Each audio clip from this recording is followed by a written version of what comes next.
Bon les gars, c'est le moins qu'on puisse dire, il y a énormément de peur sur le marché en ce moment même. Et pour être tout à fait honnête avec vous, eh bien il y a de bonnes raisons d'être prudent. C'est vrai que la dynamique commence à devenir un petit peu inquiétante. C'est précisément d'ailleurs dont je vais vous parler dans la vidéo d'aujourd'hui. À quoi doit-on réalistiquement s'attendre? De nombreux signaux d'alarme retentissent, mais il faut que je vous explique exactement ma stratégie personnelle face à cette situation compliquée.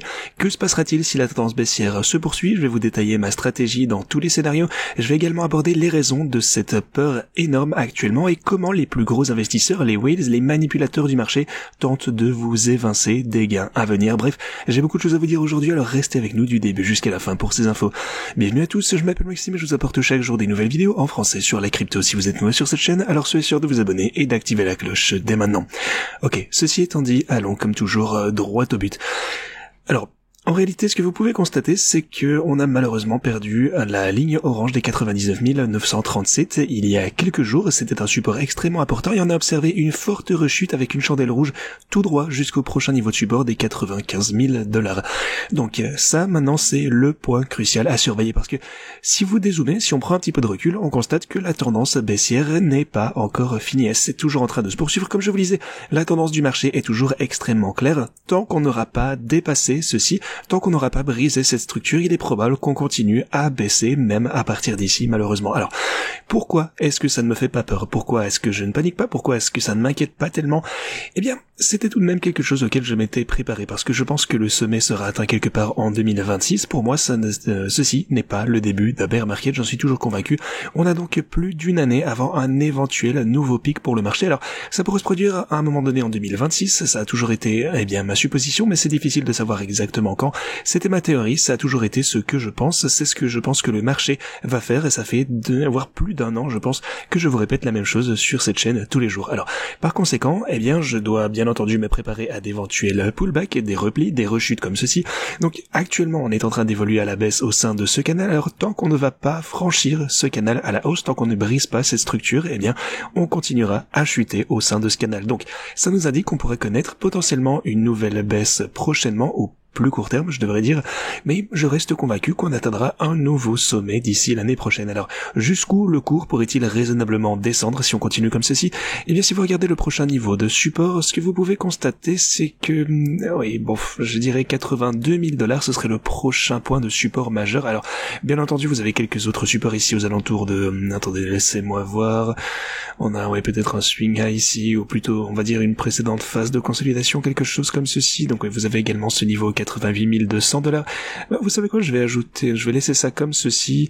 Donc voilà, vous avez 88 et ensuite le niveau plus important au 82 000 $. Voilà les prochains niveaux qui pourraient potentiellement servir de support majeur si le Bitcoin continue à chuter à partir d'ici. Alors, je ne cherche pas à effrayer qui que ce soit, je reste toujours bullish, mais je dois juste vous donner les faits. Je pense toujours qu'on est dans un marché haussier, mais comme je l'ai toujours suggéré, et c'est pour ça que je ne suis pas surpris, j'ai toujours dit qu'il y aurait de la volatilité et il y aura forcément des moments où les prix vont baisser avant de remonter, et cette phase du marché fait énormément stresser les gens. Et beaucoup de personnes sont inquiets actuellement. Pourquoi? Parce que, eh bien, c'était vraiment notre dernier support auquel tout le monde croyait. En fait, on est passé sous la moyenne mobile des 50 semaines, la ligne orange que vous avez juste ici.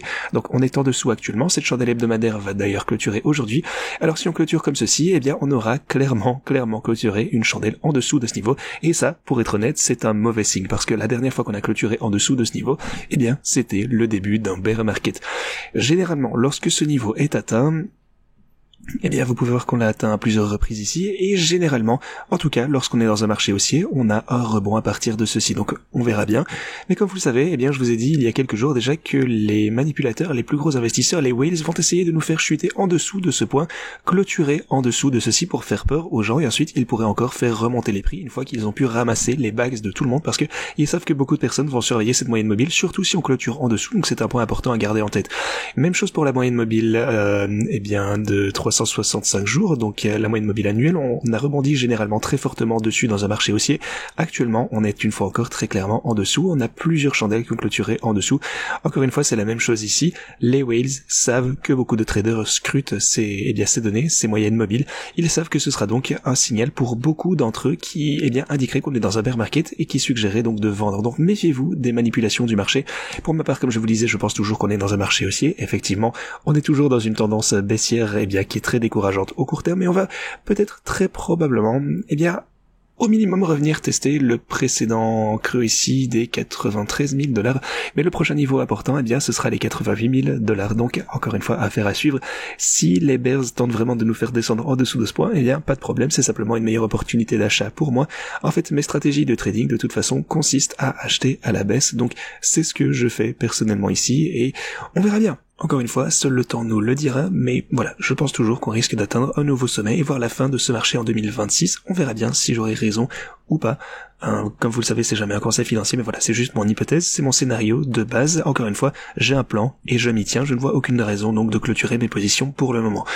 Alors, si on jette un œil à mes stratégies de trading, eh bien oui, actuellement on est dans le rouge, ça devient de moins en moins encourageant. On a 500 000 $ en négatif pour les stratégies dynamiques, et donc vous voyez du côté du Bitcoin par exemple. Alors ceci dit, vous pouvez voir que mes stratégies secondaires commencent à trader ici, parce que regardez par exemple, on a ma stratégie Solana qui est en dessous de la fourchette de prix de 138, donc ici on est en perte, mais ensuite vous avez toutes les positions qui ont été ouvertes précédemment qui sont toujours actives et qui se portent pas mal. Donc voilà, c'est ce que je fais actuellement avec mes stratégies de trading. En fait, pas grand chose, simplement, vu que je m'attendais à ceci, que la volatilité est encourageante, je maintiens mes positions, j'augmente simplement ma marge pour éviter la liquidation et je reste ouvert dans ce trade. Maintenant, si vous souhaitez utiliser les mêmes paramètres et les mêmes stratégies que moi, vous pourrez évidemment investir à un prix bien plus avantageux que là où j'ai pris position moi-même. De plus, Pionex propose actuellement les bonus de dépôt les plus intéressants que j'ai vus depuis un sacré moment, donc inscrivez-vous sur Pionex via ce lien, ensuite réclamez vos bonus en cliquant ici. Vous avez donc des bonus absolument exceptionnels qui vous attendent. Il ne vous reste par contre que 9 jours pour ce faire, mais en fonction de votre dépôt net, eh bien, vous pourrez obtenir des bonus très intéressants et utiliser ceci pour votre stratégie de trading. Vous pourrez utiliser ça pour le Bitcoin par exemple. Il vous suffit donc de cliquer sur ce lien si vous souhaitez en profiter de ce côté. Donc encore une fois, le montant du dépôt net requis pendant cette période est également indiqué juste ici. Donc vous verrez dans quelle catégorie de bonus vous pourrez vous trouver. Donc n'hésitez pas à consulter ces informations sur Pionex, vous avez le lien ici, et vous trouverez également le reste de mes stratégies de ce côté si vous souhaitez les utiliser. Ok. Ceci étant dit, continuons, et ça vous pouvez voir que ça a coûté énormément et c'est comme ça, en fait c'est vraiment ce que je vous disais, les whales tentent de faire baisser les prix, de faire paniquer tout le monde, et on a pas mal de rumeurs qui sont survenues vendredi en circulant selon lesquelles Saylor aurait vendu du Bitcoin, donc ça a provoqué une grande panique sur le marché. MicroStrategy réduirait ses avoirs en crypto-monnaie, mais c'était totalement faux. Michael Saylor est venu déclarer, pour démentir cette rumeur, vous pouvez d'ailleurs le constater juste ici, il est venu déclarer ceci sur CNBC carrément, donc on peut absolument être certain que c'est faux, affirmant qu'au contraire il achète davantage de Bitcoin. Il a même précisé qu'il en a acheté tout au long de ce crash, qu'il continue d'accumuler, donc il n'y a pas lieu de s'inquiéter, Michael Saylor ne vend pas pour le moment. Alors, le marché est actuellement très pessimiste, ça vous le savez, les investisseurs sont plus bearish que jamais durant ce cycle. Vous pouvez voir qu'on a chuté, jusque maintenant de 25%, ce qui, pour le coup, est encore moins important que les replis précédents. Tout au long de 2024, jusqu'à aujourd'hui, on a vu des rechutes qui ont été beaucoup plus impressionnantes que ceci. Donc, voilà. Le sentiment ambiant est extrêmement négatif. Je pense surtout que c'est dû à tous ces événements de liquidation. En fait, les gens sont juste épuisés. Durant les cycles précédents, tout était facile et maintenant ça l'est de moins en moins. Vous le voyez ici, aux 96 000 $, près de 99% des investisseurs qui ont acheté du Bitcoin au cours de ces 155 derniers jours sont désormais en perte. Donc, les gens sont épuisés, personne ne gagne de l'argent dans ce cycle et tout le monde a acheté des cryptos et, au mieux, n'ont rien gagné, ou au pire ont tout perdu. Donc je pense qu'il faudra du temps pour que les gens reprennent confiance, que la situation se rétablisse, et c'est pour ça que j'affirme une fois encore que, le pic sera atteint en 2026. C'est toujours mon analyse. Donc voilà, il faudra attendre quelques mois pour avoir cette réponse, mais je pense qu'il va falloir du temps pour pouvoir recommencer tout doucement à monter. Peut-être qu'on aura une réaction à la baisse. Je ne sais pas exactement où le marché va pouvoir trouver un plancher, mais je peux vous dire que les principaux supports se situent à 88 ainsi que 82 000 $. Ça, ce sont des supports absolument essentiels sur lesquels il faudra compter si on y arrive. Donc voilà, on va surveiller ceci de très près, mais voilà, une baisse est potentiellement possible. Une fois encore, on pourrait descendre plus bas. Je pense par contre qu'on va assister à une remontée et atteindre un nouveau sommet en 2026, donc la volatilité ne me dérange pas. Aussi, JP Morgan prévoit qu'on testera le support des 94 qui tient toujours.